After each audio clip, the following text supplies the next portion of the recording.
Après avoir parlé la dernière fois de comment tu devais faire pour élaborer ton plan de vie scolaire et professionnel dès le collège, aujourd'hui, nous allons nous pencher vers tous ces jeunes qui viennent de finir leur cursus universitaire ou alors qui sont dans un milieu professionnel et se demandent tout simplement la question de savoir comment élaborer mon plan professionnel. Tu l'auras compris, cette vidéo est vraiment adaptée pour des jeunes qui viennent de finir leur année de licence ou de master, ou alors pour tous ces jeunes qui font leur première expérience dans le milieu professionnel. Si tu veux en savoir plus, je te propose de me retrouver juste après.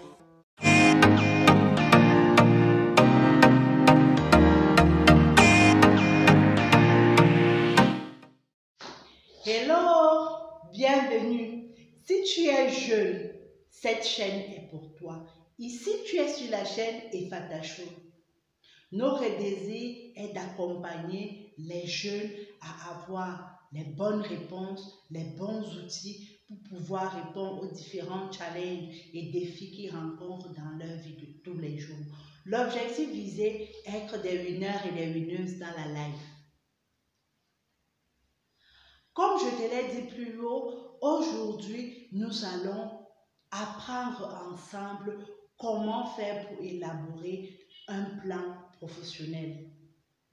J'espère que cette vidéo pourra aider tous les étudiants à avoir vraiment une visée ou alors une vision de ce qu'ils veulent faire professionnellement plus tard. Mais également, j'espère que cette vidéo va aider tous ceux-là qui viennent d'entrer dans le milieu professionnel et qui ne savent pas comment exceller ou comment performer dans leur domaine. Alors, comment faire pour élaborer ton plan professionnel? Tu l'auras bien compris. À ce stade-ci, je suppose que tu as déjà fait le choix de métier que tu souhaites exercer. Car je pense que les choix de tes filières à l'université ont été faits dans ce sens-là. Au niveau du plan professionnel, il faut savoir que le plan professionnel est un projet. Et c'est un projet également qui doit être mûri. C'est un projet qui va te permettre de savoir quelle est la direction que tu souhaites prendre après ta formation universitaire. Quelle est l'ambition ou le chemin que tu souhaites suivre après ton cursus universitaire. Et comme je l'ai déjà tantôt dit, tout cela doit être bien mûri. Ça doit être vraiment bien mûri, bien réfléchi pour essayer de limiter au maximum des erreurs ou des improvisations. La première étape de ton plan professionnel est la phase de conception. Je suppose qu'à ce niveau, tu connais déjà vraiment quelles sont tes forces, quelles sont tes faiblesses, quelles sont les compétences que tu as, quels sont les savoirs ou les connaissances que tu as. Mais également et surtout, c'est vraiment ça le plus important, quel est ton savoir-être? Quel est ton savoir-faire? Donc, quels sont les domaines dans lesquels tu as plus d'aptitude, autant pour moi, ou quels sont tes traits de comportement? Donc, là, on ne se pose vraiment plus cette question. À ce stade, il s'agit de, comme je l'ai si bien dit, de réfléchir à ta spécialisation. Oui, tu es enseignant ou tu es médecin généraliste, c'est, ton diplôme de base. Mais, comment tu souhaites grandir professionnellement? Parce qu'il faut savoir que lorsqu'on est jeune, c'est vraiment une étape importante. C'est vraiment l'étape où on a la possibilité de rêver, la possibilité d'oser, la possibilité vraiment de croire en ses rêves. Parce que généralement, un jeune est flexible, un jeune est ouvert, un jeune a de la force physique, un jeune a les potentialités ou les aptitudes pour retenir même déjà s'il s'agit d'une formation. Donc, c'est à cette période qu'on a tous les droits. On a vraiment les droits de rêver grand et de chercher toujours à aller de mieux en mieux. Donc, durant cette phase de conception, tu te poseras la question de savoir, oui, je suis enseignante, mais comment je me vois évoluer plus tard? D'ici 5 ans, où est-ce que j'aimerais être? D'ici 10 ans, où est-ce que j'aimerais être? Voilà ça d'abord au niveau de la conception.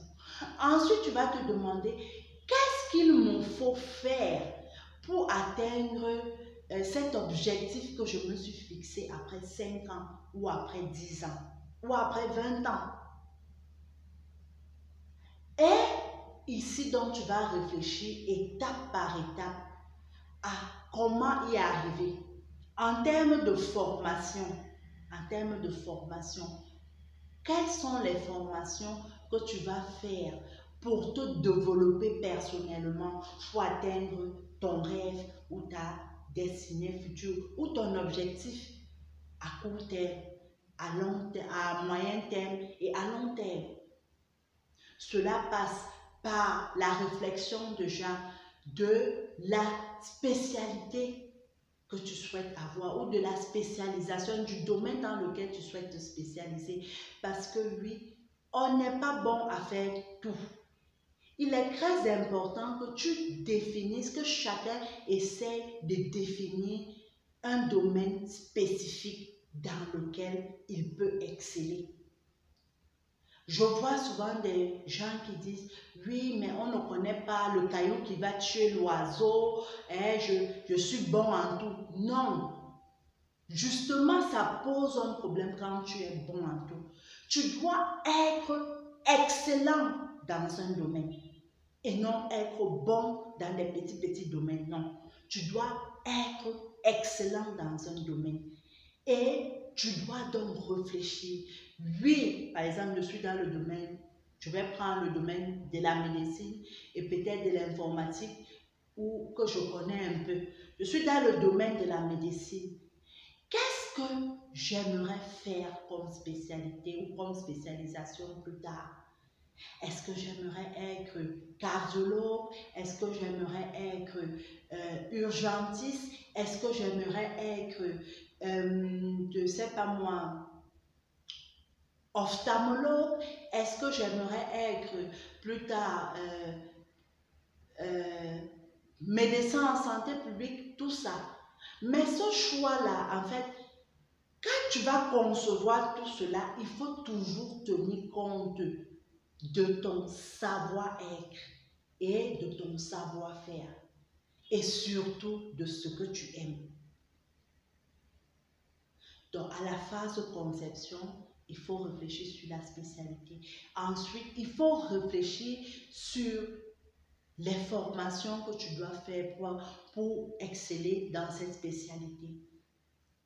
Est-ce que pour être, je ne sais pas moi, cardiologue, tu vas d'abord faire, je ne sais pas moi, le concours d'internat, ensuite tu vas chercher à être cardiologue, mais pour ne pas simplement être cardiologue, tu vas te spécialiser dans tel autre domaine en cardiologie, je ne sais pas moi, hein, mais je dis comme ça, du cœur, ou je ne sais pas, du cœur, ou je ne sais pas moi, de... La deuxième étape, c'est l'étape d'exploration ou de recherche. Oui, tu as déjà choisi ta spécialité ou ta spécialisation et à ce niveau, il s'agit tout simplement de faire des recherches dans le domaine choisi, de savoir quel est le plus haut niveau, hein, quel est, comment dire, ce qu'il te faut pour être expert dans le domaine. Il s'agit également de savoir Quelles sont les formations que tu dois faire pour être expert dans le domaine? Où se fait, où peux-tu réaliser ces formations? Est-ce que c'est disponible dans ton pays ou pas? Quels sont les coûts? Quels sont les coûts de ces formations? Donc, ici, il s'agit vraiment de faire des recherches.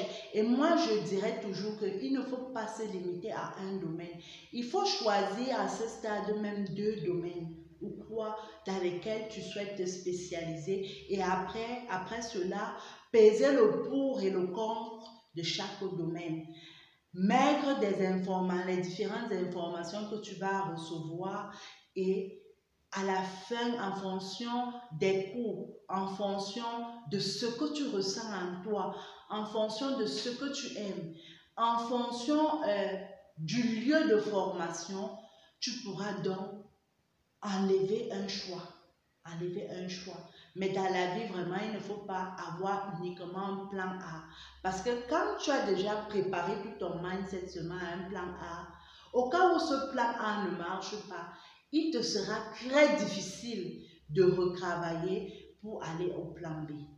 Donc, choisis 1 à 2 spécialités que tu souhaites faire et cherche toutes les informations nécessaires dans le domaine. Cela va t'aider à finalement opérer un choix et suivre la direction qu'il faut pour cela. Sache que quand tu es jeune, tu es capable de tout. La jeunesse est vraiment le moment où tu peux rêver, où tu peux avoir des ambitions, où tu peux te projeter. Parce que du fait de ta jeunesse, tu as des potentialités, tu peux plus facilement retenir, tu peux facilement apprendre, tu es flexible, tu as forcément une plus grande capacité d'adaptation que quand tu es déjà à un âge avancé. Donc c'est à cet âge-là que tout est permis. Et selon les domaines des ressources humaines, il est très important de toujours progresser. Lorsque tu fais 1 à 2 ans sans progresser, sache que tes connaissances sont en train de se détériorer. Les connaissances ont une durée de vie maximale de 2 ans. Donc après 2 ans, même si tu as un master dans un domaine, ces connaissances commencent à se détériorer, surtout si elles ne sont pas challengées dans un milieu professionnel ou alors si elles ne sont pas régulièrement retravaillées. Donc, prends le soin de bien explorer qu'est-ce que tu veux faire, quelle est la spécialité que tu souhaites, de bien explorer, de bien comprendre en fait dans quoi tu te lances plus tard. La 3e étape est la stratégie à adopter par rapport à la spécialité ou la spécialisation choisie. Tu l'auras bien compris. À ce niveau, tu as déjà un choix clair de spécialisation ou de professionnalisation dans ton domaine. À ce niveau, il s'agit ici de réfléchir à comment tu dois faire pour atteindre ce rêve. Il faut savoir que ce rêve-là peut être découpé en plusieurs étapes. Pour atteindre l'atteinte de ce rêve-là peut être découpé en plusieurs étapes. C'est à peu près, comme on l'a déjà dit, une construction de maison. Et plus tu construis ta maison professionnelle, plus tu acquiers des aptitudes et des compétences et plus tu peux bien te revendre dans le marché. Mais il est très important, vraiment, alors très important de savoir en avance ou de réfléchir déjà en avance sur les différentes étapes à suivre ou que tu vas suivre pour atteindre ton rêve majeur. Ton rêve majeur. Pour bien expliquer cela, moi, à une certaine époque, je disais, moi, mon rêve, c'est d'être de participer à l'amélioration de l'éducation. Et mon ambition était de travailler soit dans une ONG, soit de proposer une solution éducative qui aura pour but d'améliorer la pratique de l'enseignement ou qui permettra aux jeunes de mieux comprendre certains aspects du monde de l'enseignement ou de tout simplement bien assimiler leurs connaissances. Alors, la première étape pour moi a été d'être enseignante. Donc, oui, j'ai fait le choix de spécialisation. Je me suis dit, ok, c'est vrai que j'ai une licence en chimie, mais la licence en chimie ne va pas me permettre ça. Je vais travailler sur le domaine social, le domaine éducatif, mais social. Et c'est comme ça que j'ai choisi de faire mon master en sciences de l'éducation pour comprendre les bonnes pratiques de l'enseignement. Ensuite, un master en ingénierie de formation pour comprendre comment proposer ou comment imaginer des solutions qui peuvent aider les jeunes à mieux comprendre les connaissances ou à mieux assimiler les connaissances. Ce master également m'a permis de comprendre un peu comment créer des choses en fait, comment créer des systèmes de formation, comment créer des modules de formation. Et ça, je l'ai pensé, ça a pris des années pour y arriver. C'est passé par des certifications, c'est passé par des formations, c'est passé... Mais de toute façon, je ne me suis jamais éloignée de mon désir de spécialisation future. Donc, au niveau de la stratégie, il s'agit donc de réfléchir. Oui, je veux être spécialisé dans tel domaine. Et quand on est jeune, on ne se limite pas à dire je veux être simplement ça. On dit je veux être excellent dans tel domaine. Quelles sont les formations nécessaires pour être excellent dans ce domaine? Ça coûte combien, comme on a déjà dit, ces formations? Où je vais les faire? Ça, tu l'as déjà fait au niveau de l'exploration. Là, il s'agit juste de mettre tout cela en place et de te dire que, ok, je me suis dit d'ici 5 ans, je dois atteindre tel aspect. Ok, je vais chercher à avoir des certifications et des formations dans ce domaine pour avoir des compétences et des connaissances utiles et nécessaires pour atteindre cette première étape-là. Ensuite, je vais chercher des expériences professionnelles qui vont m'aider dans cet aspect. Tu vois que quand tu as déjà défini ça, tu ne vas pas aller postuler à n'importe quel poste. Supposons dans le domaine de l'enseignement, je ne peux pas aller postuler par exemple à un poste qui vise par exemple à être, je ne sais pas moi quoi, pédagogue, je ne sais pas moi, dans une institution universitaire, ou alors chargé de cours dans une institution universitaire. Non, ça ne va pas m'intéresser.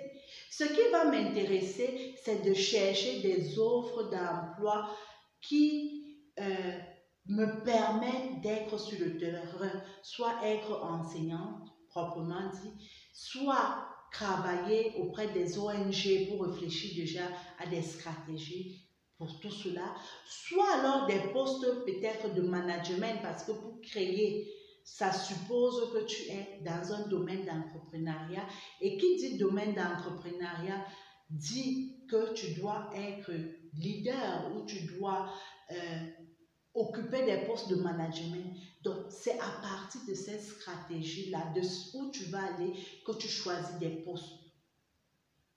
Tu ne les choisis pas au hasard. Tu ne postules pas à n'importe quel emploi. Les emplois pour lesquels tu postules doivent aller dans le sens de la spécialité ou de la spécialisation que tu souhaites atteindre plus tard. La quatrième étape autant pour moi est celle de l'évaluation de ton projet professionnel.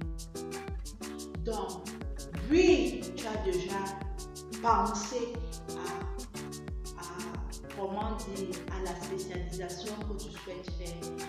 Oui, tu as déjà fait des recherches au niveau de la spécialisation que tu souhaites faire, mais tu as même déjà réfléchi à la stratégie que tu souhaites adopter.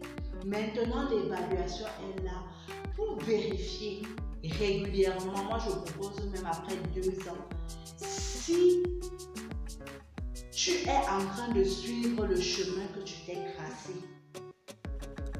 Est-ce que tu es en train de faire des formations pour atteindre le chemin ou l'objectif que tu t'es fixé? Est-ce que tu es en train d'avoir l'expérience professionnelle nécessaire pour atteindre l'objectif que tu t'es fixé? D'abord à court terme, donc après 3 ans, 5 ans, ensuite à moyen terme, après 10 ans, et à long terme, même après 15 ans.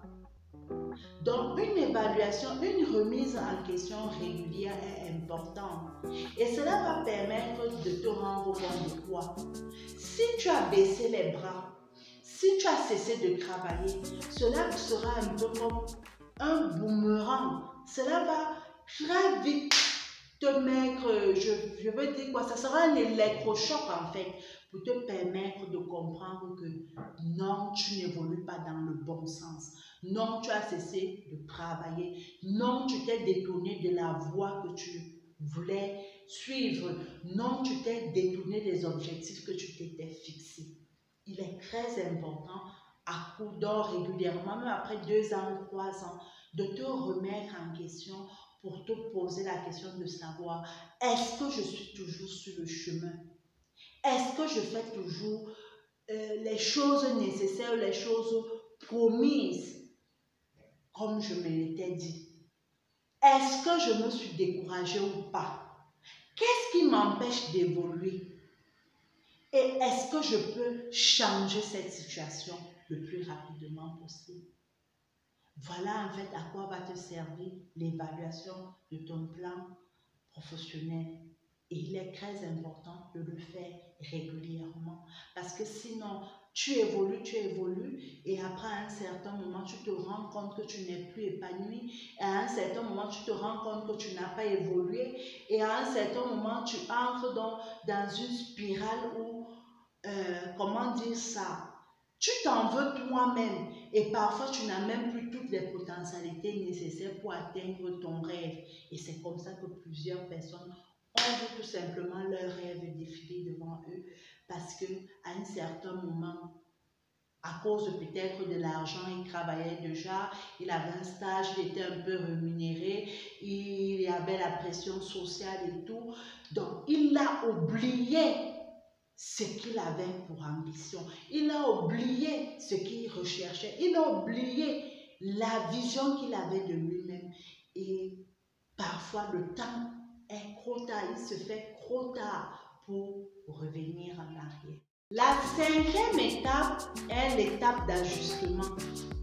Oui, après avoir évalué, peut-être tu t'es rendu compte que tu n'évolues pas dans le bon sens. C'est bien de te rendre compte de ça, mais après, ce qui est important, c'est ce que tu fais après. Quelle est la décision que tu prends? Qu'est-ce que tu décides de faire dès maintenant? C'est ça le plus important. Donc oui, tu as évalué ton projet, tu te rends compte pour vérifier est-ce que tu évolues toujours dans le bon sens. Ou alors, est-ce que finalement la spécialité ou le domaine dans lequel tu voulais aller te convient toujours? Parce qu'il peut arriver que quand tu évolues, tu te rends compte que oui, je voulais faire par exemple telle spécialité, mais non, cette spécialité-là ne me parle pas. Donc, je préfère changer d'orientation, je préfère faire une autre spécialité. Bon, ça dépend vraiment de ce que tu ressens dans ton cœur. Et ça dépend aussi de plusieurs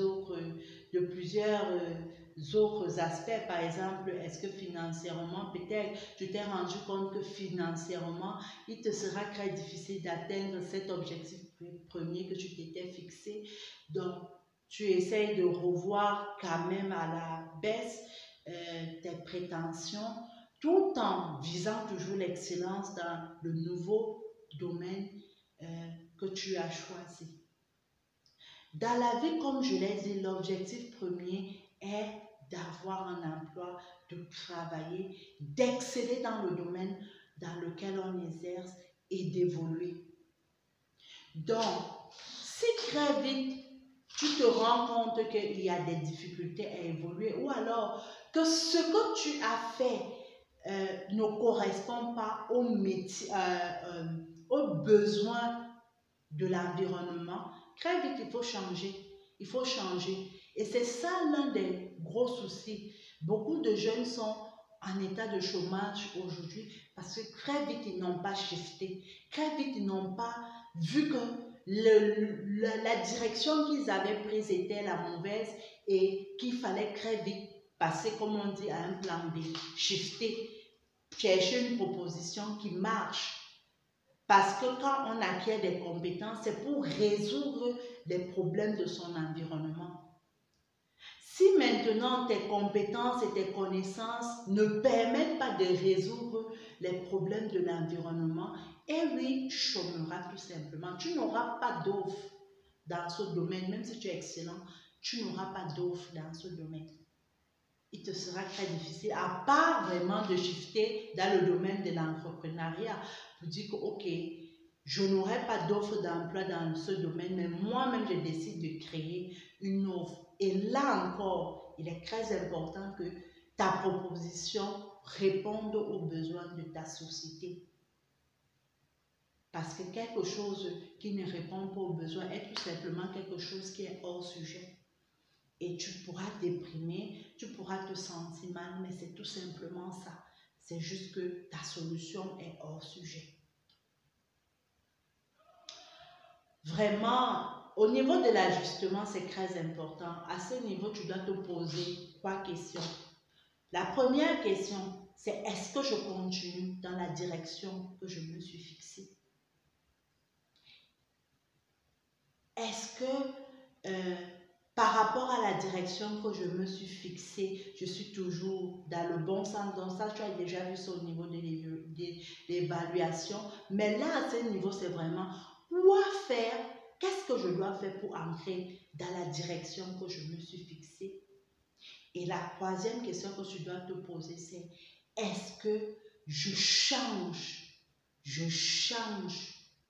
totalement d'aspect? Est-ce que je quitte de demandeur d'emploi à proposeur d'emploi? Donc, est-ce que j'entre dans le domaine de l'entrepreneuriat? Voilà les 3 questions que tu dois toujours te poser en cas d'ajustement ou dans une situation d'ajustement. J'espère que tous ces aspects ont pu t'aider et j'espère que tous ces éléments que j'ai pu te donner vont t'aider à établir dès aujourd'hui, si tu ne l'as pas encore fait, ton plan de vie professionnel.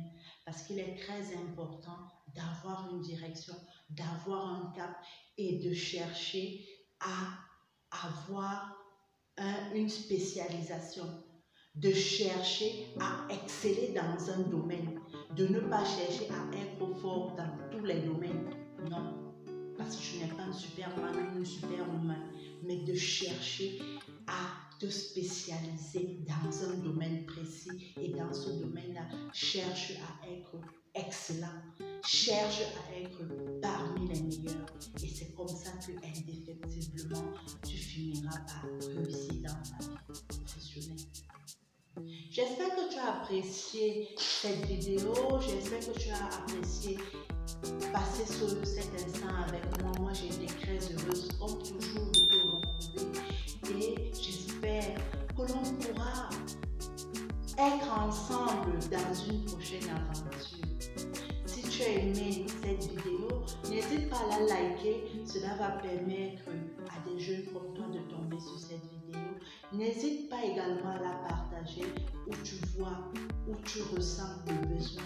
Et surtout, abonne-toi à nos prochaines, ainsi tu pourras être au courant de toutes les vidéos en temps réel. Sachez que nous sommes entièrement à votre disposition et nous sommes là pour vous. D'ici là, porte-toi bien et surtout reste connecté. Que Dieu te bénisse. Ciao, ciao, ciao.